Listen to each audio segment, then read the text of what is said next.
The Killing Sea by Richard Lewis. Chapter 1. The nightmare again. The water rushed in from nowhere, from everywhere, swallowing him in an instant. He couldn't breathe, couldn't find a way out. He was going to die. Ruslan woke with a gasp. His heart thumped.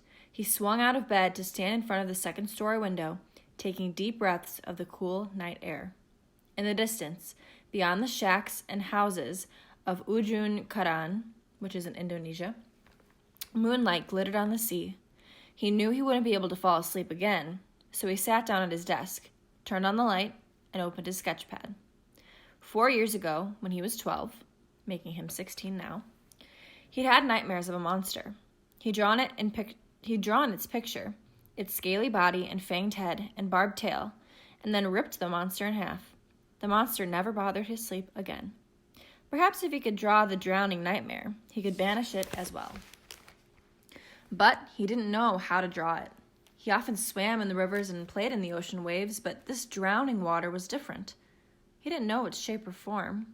All he knew was its color: black. After the morning's only customer paid his bill and left the waterfront cafe, Ruslan sat down at a rickety plywood table shaded by one of the palm trees. He cradled his head on his outstretched arm. His huge yawn nearly dislocated his jaw.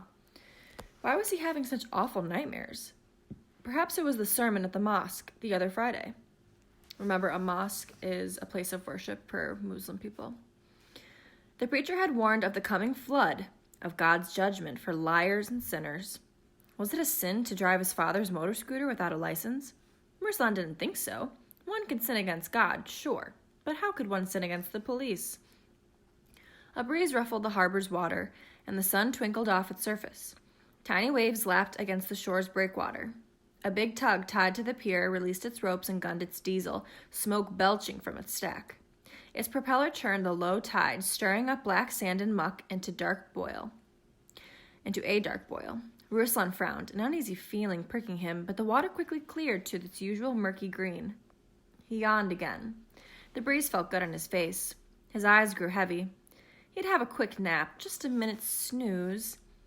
Excuse me, ma paramisi? Ruslan's eyes flew open. He jerked upright, staring dumbfounded at the Western family standing before him. Father, mother, daughter, and son, their long noses red from the sun. Even the half-grown orange cat rubbing against the boy's ankle seemed foreign. Had they emerged from out of his sleep? The big white man held an English-Indonesian dictionary in his hand.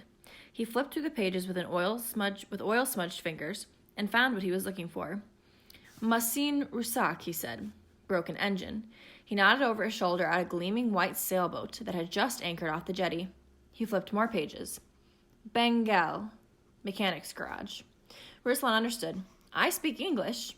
As well he should. Ever since he was 4, he'd been tutored privately in English at his father's insistence. You can? Great. One of the fishermen there pointed to you, said your father's a mechanic. At least that's what I thought he said. Ruslan nodded. My father is Yusuf, the mechanic. Ruslan usually spent most of his free time helping his father in the garage, but he wanted to earn some money to buy a new set of paintbrushes.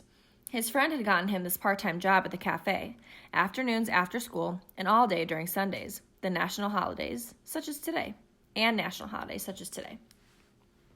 The girl stepped forward and squinted at the cafe's small display fridge. She and her mother wore long, wrinkled dresses, and her mother a headscarf. But the girl's blonde hair glowed in the sunlight, her scarf wadded up in her hand.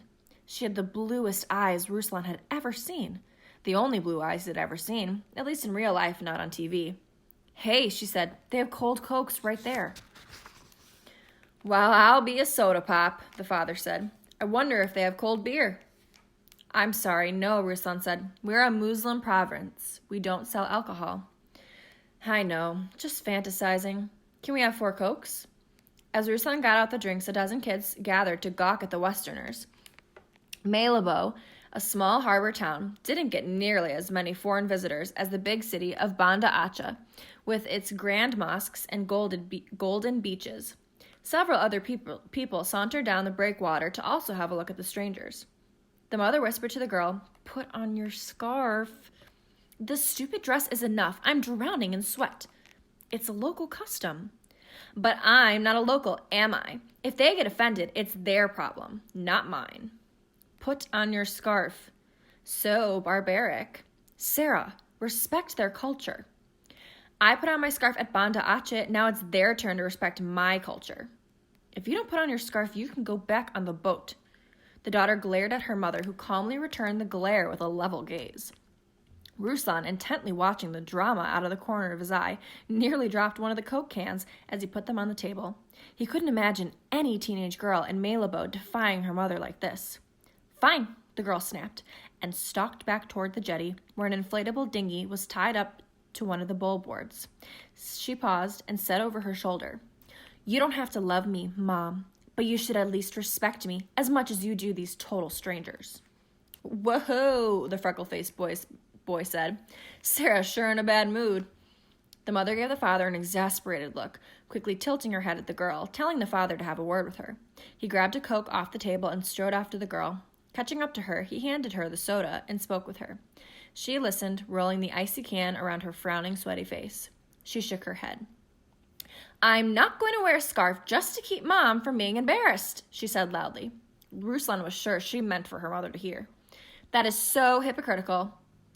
Her father said something that Ruslan didn't fully catch, something about Christmas and family. The girl firmly shook her head. The father gave the mother a big shrug that said, I tried, and took his daughter out to the boat in the dinghy. When he returned, he said to his wife, Our darling daughter's heartily full of Christmas cheer, is she?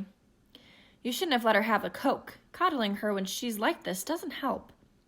We'll give her cat food for lunch. Steve, that's not funny.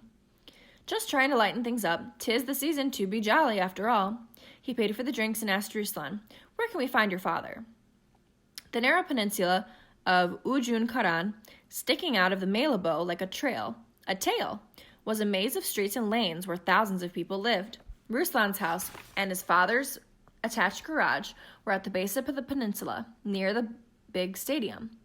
Haji Kamaruddin, a pensioner with gray hair bristling out from underneath his white skull cap, pushed through the crowd and told Ruslan he'd be honored to show the guests the way. He shook hands with the father, mother, and boy, welcoming them to Malabo. Ruslan knew the Haji would first detour to his own house, where he'd offer the guests coffee and cakes. He was a grand old man who'd always had a kind word for everyone and was curious about everything. Come on, Surf Cat, the boy called out. The cat trotted off with the humans, tail high in the air.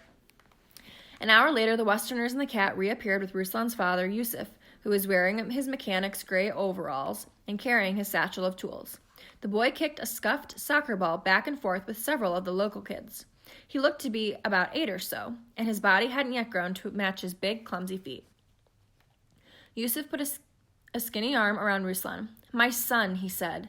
Yusuf had worked with Exxon in the northern oil fields for 4 years after the death of Ruslan's mother, and he spoke reasonable English. No good mechanic, very good artist. He make your picture, okay? Baba, Ruslan muttered, feeling the heat flood his cheeks. Although he was pleased, many fathers would have scolded their sons for such a worthless talent that he didn't put rice on the table. But his father was proud of him. He planned to send Ruslan to an arts college in Jakarta. The group headed for the jetty. Oh man, the boy said, now we got to go back to Sarah. If she's still in her stinky mood, can we send her to the shore? Ruslan wished they would. Those blue eyes, he wanted to study them some more. Politely, of course. Could he capture that color on canvas? Show how light filled the blue? Yusuf fixed the engine and the sailboat left that afternoon. Ruslan stood under the palms and watched as it motored out to the sea. A rush of customers came in, demanding his attention, and when he next looked, the boat was gone, almost as if it had been swallowed by the sea. Ruslan pondered the ocean, silvered by the late afternoon light. Although there wasn't a storm cloud on the horizon, the ocean's cheerfulness had turned moody, even menacing. In his imagination, the silver water slowly blackened. Get back to work, his boss yelled at him. The girl's blue eyes wouldn't leave him alone. That night, he ate dinner by himself, as his father was busy doing another emergency repair on a truck. After dinner, he went to his bedroom and got out his pad and pencil. A few months ago, one of the town's leading clerics had seen him sketching the face of an old woman and had ripped up the sketch. A cleric is someone who works in the house of worship, the mosque. The making of images was forbidden, the cleric said. as that led to idolatry. For the first time in his life, Ruslan knew that a cleric could be wrong, and his world had cracked a little. He didn't dare sketch in public anymore, but in private he drew anything he wanted, like the face of this Western girl drawn from his memory. Using his pastel chalk, he touched the eyes with blue, not the right blue, he needed oil paints for that, and put just a hint of red to her lips, smudging the chalk with a wetted finger. He taped the sketch next to the poster of Siti Nurhaliza, a teenage Malaysian pop star he had a crush on. He contemplated both poster and sketch, trying to decide which girl was prettier. Not that it mattered. Siti lived in a different world, and as for the Western girl, he'd never see her again in his life. His father knocked on the door. He showered and had changed out of his gray overalls into a sarong. Is everything okay? Why? You look tired. How are things at the coffee shop? I know one thing, Baba. I don't want to work for other people. I want to be my own boss, have people work for me. It's good to have a job first, though, his father responded. That way, when you're the boss, you'll know what it's like to be an employee. Ruslan hesitated. Baba, last week I borrowed your motor scooter without asking. I'm sorry. His father seemed startled. Then he laughed. Did you borrow my helmet too? Yes. Good. Always wear a helmet. Listen, I'm going to be up early before dawn prayers to go to work on the Pertamina oil tanker. I'll be home very late. Before Ruslan went to bed, he gazed out the window. In the outer harbor, the oil tanker was placidly at anchor. The big ship cast a moon shadow on the water. The single cloud in the sky fell across the moon, and the sea darkened, obscuring the tanker. A shivery feeling raced from Ruslan's neck down to his arms. Then the cloud moved off, the light returned, and the ship appeared in the night's sparkling sea.